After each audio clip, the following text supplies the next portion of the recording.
What's up, y'all? How y'all doing this morning? It's Cliff. Man, I just got in. I've been out here cutting this grass. I had to get up and get at it early. And come in and give me a shower, man. Chill out. But now I was going to tell y'all a little story today about my time in solitary when I was in prison. When I was locked up, one time I had to go to solitary, which is, a lot of people call it 23 and 1, which means you locked in a cell 23 hours a day, and they'll let you out for an hour to get you a shower, or, walk around the whatever, So when we leave Madison County. In Alabama, that's the way it is. When you leave your county, you headed to Kilby, the processing place. So we leaving out one morning, going to prison. They wake you up at like 2 o'clock in the morning. Hey, pack it up. You on transfer. So we all downstairs, and it's about 7 o'clock before they finally, get there to load you up and take you. So get ready to go, and there's a dude from my hometown that was on the van with me. And when we was on the streets, we hated each other for some reason. Like, we was always beefing with each other on the street and stuff. But we get on the train. That's what they call it when you get in the vans. You're on the train.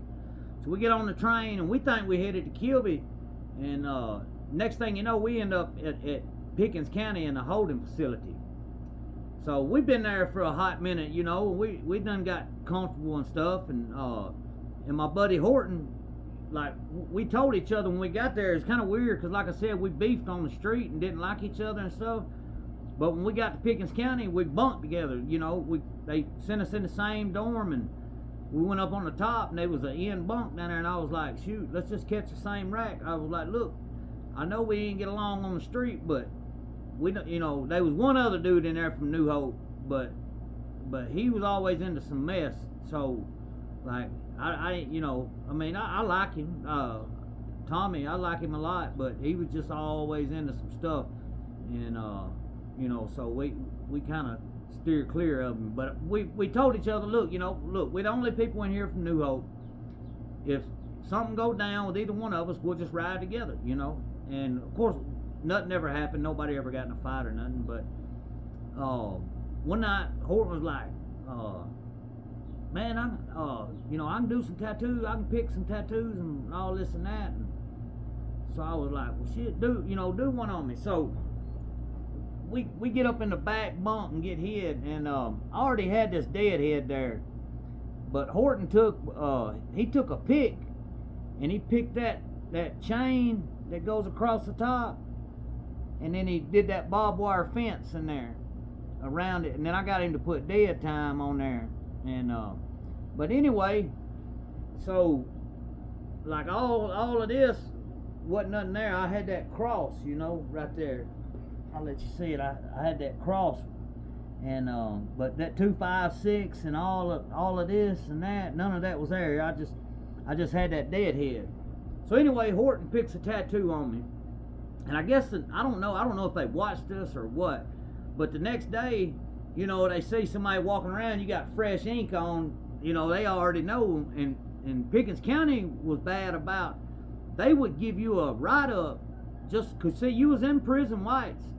So they would give you a write-up, and it would follow you on your jacket to Kilby, and you didn't want that. Like, if you had, like me, a sentence with good time, you didn't want no write-ups on your jacket because, it follows you everywhere you go. And so anyway, the next day, we in there, and they come in, they holler, hey, Clifton. I was like, yeah. They said, pack it up. I was like, pack it up? Because I know I wasn't going home, and the only time they say pack it up is if you going home or you going to lockup. So they was like, pack it up. And I knew what it was. I was like, man, dang, I thought, I wonder how they know. So anyway, they called me out in the hall, and they was like, so we don't want to get you in no trouble. All you got to do is tell us who did the tattoo on you.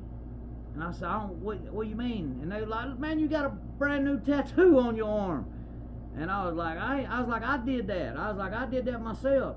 And they were like, man, listen, all you got to do is tell us who did it. That's who we want. We want the person that's doing the tattoos. And I was like, man, listen, I done told y'all I did it myself. So I held solid on Horton, and they took me to the lockup dorm, and it was a regular dorm, but they had a cell down on the end that wasn't nobody in, and that was the lockup cell. So they was like, you got a month in lockup. I was like, all right. So they put me in there, and man, I ain't even gonna lie.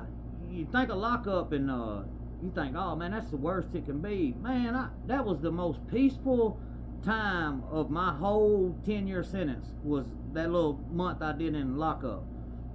Man, listen, they left the little food tray door open, and so there was 19 or 20 other guys in that dorm from Huntsville, and so they was all my homeboys, you know. So I'd be laid back reading a book, and all of a sudden a little face will pop in the thing. Hey, what up, cuz? You know, and you need anything in there? Hey, you good? You know. So I had people like, they bringing me books and stuff. And now at the time, I didn't know none of these guys, because I'd been in the other dorm with, you know, like I said, my boy Horton and them.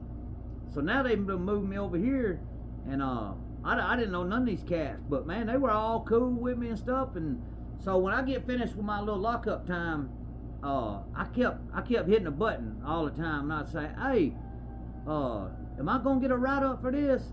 And they'd say, we don't know yet. I'm like, man, I wasn't worried about the solitary. I just didn't want my good time messed up. So the next week, I hit that button. Hey, y'all made your mind up yet on what? Stop calling in here. I'm like, dang. So finally, I just said, whatever, man. If I got to write up, I got to write up. I ain't even tripping. So do my little month, and so instead of sending me back over to the dorm with Horton and them, they leave me right there, and that was actually it was a better dorm. I got those guys in there, man. It was a whole different atmosphere from the other dorm, and but yeah, they wanted me to tell on Horton I wouldn't do it, man. And then he ended up getting to catch the train out first. I was the last one. We was on the last bus that they shipped out of Pickens County, man. But yeah, they would write you up. They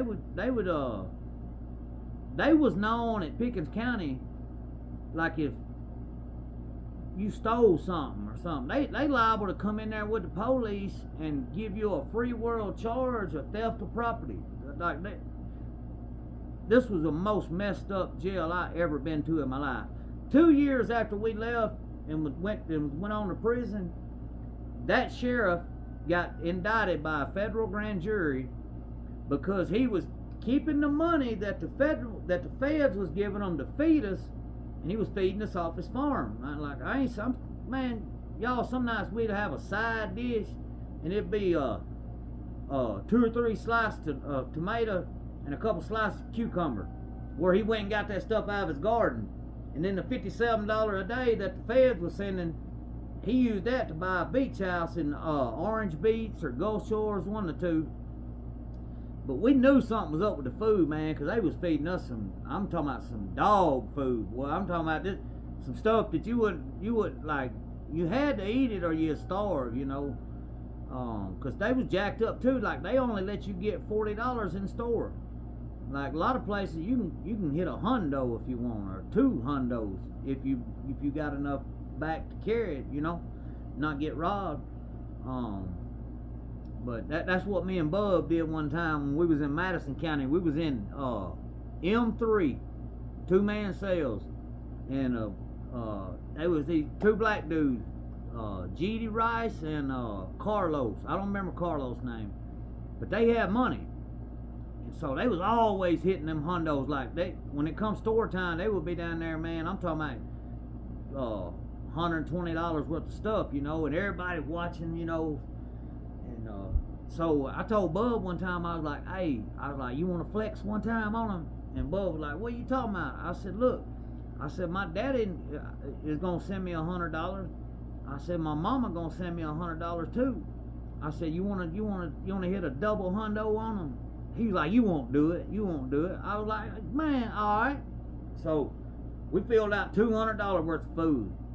Man, look, when it came time for store night, I told Bub, I said, get a sheet and come on down here with me, you know. So we get down there, we stand in line. Everybody like, hey man, why is he with you with that sheet? What y'all got going on? I was like, oh, nothing. And boy, they started handing out this store, and they was like, no, Cliff, you ain't doing it, are you?